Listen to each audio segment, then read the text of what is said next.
So Brian leaves. You start teaming with Kidman. Yeah, and that I felt was one of those things. It's funny too because early on we had done these house shows, and one of the first loops we did was Madison Square Garden. I couldn't wait to tell my father because he and I, big basketball fans, and he had his serious doubts about wrestling. And so when I was able to be like, I get to work at like Madison Square Garden this weekend. It's just a house show, it's not televised or anything, but like it was a neat moment. Right.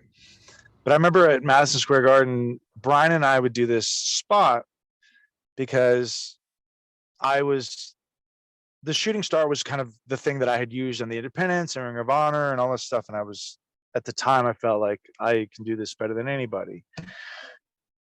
Well, when I got up there, I already knew better. It was like, I know that Kidman's already using this move, so I'm not even going to present it because you don't do other people's finishers. So that's why I started using this 450. But there was a spot that Brian and I would use where Brian, as a false finish, near fall at the end, where Brian would either off of a cell or off of something, he would be on all fours, and I would run and do the running shooting star off of his back. Right. Which I can't even, like, I don't know what I was thinking. Like, there's so much that could go wrong there, right? But I was using that. We were using that as a falsie, and Kidman came up to me after one of those matches one time. He was like, "Oh, so you gonna just do my finisher every night, or what?" And this is where, like, that punk kid attitude of mine, I said, "Do you do it off the back?" And he goes, "No, but and he walks off. And I remember Brian was so mad. He was like, "What are you thinking? Like, you can't talk to somebody like that." I'm like, well, he's kind of a prick. Like, he's almost like the gatekeeper for this move that he's like not even that good at. And I took offense to it because it's not the same move. So when he can start doing it off the back, then I'll stop doing it. So that was like a small little point of contention, but we didn't have heat or anything. Right. But I also felt like he never really liked me. Kidman wasn't my favorite person to team with. We got along.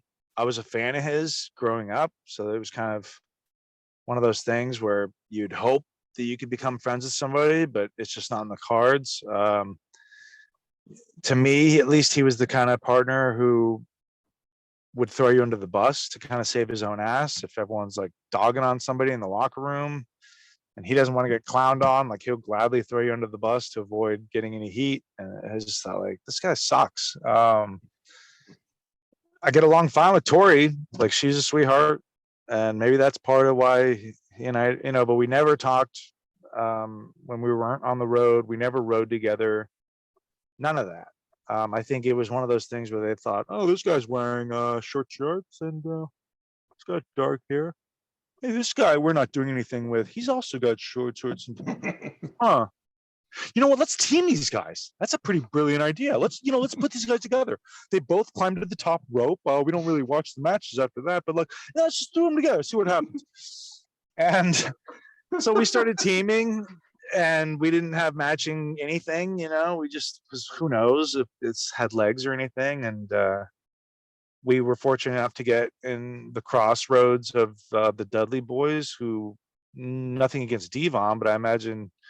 I can guarantee you Bubba doesn't make friends everywhere he goes. I mean, I don't like him. I think he's just a detestable person. Personally, I've never liked him. I've always respected him and always shown the proper respect.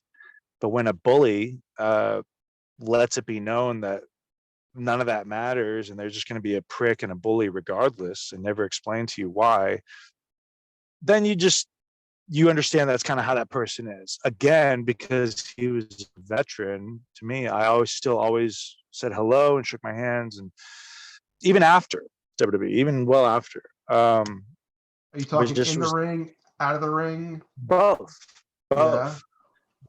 Because there was a time when we were in Dallas, and Michael Shane and I drove up to Dallas to do dark matches. This is before I was signed. And I can't remember what my match, it might have been with Cena. might have been a Velocity match with Cena, but it again got really high notes, and I could tell I was definitely on their radar, and there was talks about me and blah blah blah. So we went to some Hooters, which Hooters was the thing to do after the shows back in the day, right? So I say rest in peace for Hooters also, because I don't think there's but like 5 of them left. Yeah. But we were there with the boys, and they invited us over to the table to sit with them, the Dudleys and stuff. And there were some female fans that were trying to talk to us. And I remember Bubba was like, if you don't take this girl back home and mess with her, like if you don't sleep with her tonight, you and I are gonna have heat forever. And like maybe he really meant it, because I didn't do anything, but I don't know that he would have known that, but we just never get along, So fast forward, Kidman and I are working these guys again on Velocity, and they had us go over on them in a non-title match. They were the tag champs at the time, and that didn't sit well with either of them, especially Bubba. And I think that just added more to the office deciding like, we don't want to deal with these guys politicking and bitching and complaining all the time. Let's just take the belts off of them.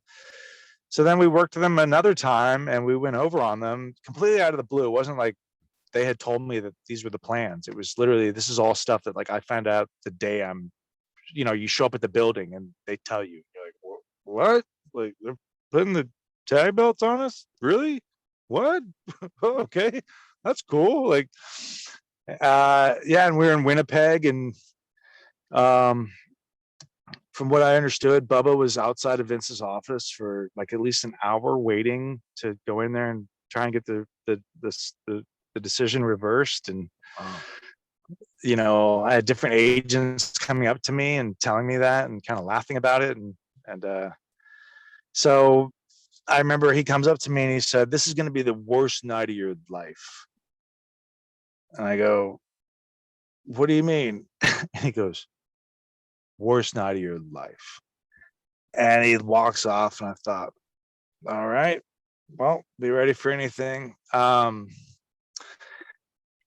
He always tried to lay into me. He always tried to stiff me as much as he could. Actually, the match prior that we went over on them in the non-title match, he had taken his belt off after the match. Match was over. He had taken his belt off and started whipping me with the belt buckle part of it. Didn't touch Kidman, just me.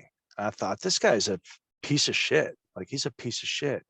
But I was so new at the time and still so young. I mean, I was like 23, maybe 24 at most. I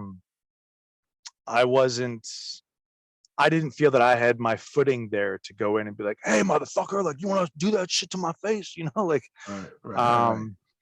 But it was very much of the mindset of like, if this guy comes at me, I'm going to gouge his eyes out and I'm going to punch him in the throat. I'm going to do whatever I have to. He's going to hurt me, but he's not going to be the same either. Like, I'm going to take something from this asshole. Like, I was always ready.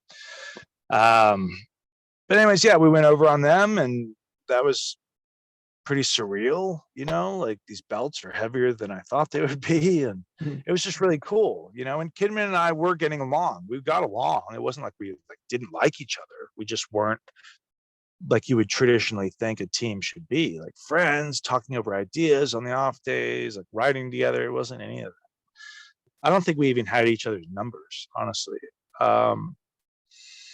And again, there was a time later on, because we ended up getting matching gear, and then we had like a big SummerSlam match with like us and Ray against all 3 Dudleys, them and Spike, and we had matching gear, and we started actually looking like a team and working more like a team and doing all this stuff, and it was getting there. But I remember this one time, it might have been in Canada again, because they would always book you up there in the dead of winter, and you're already freezing in these hockey arenas. It's just like, what is happening? Why are we here at mid-February?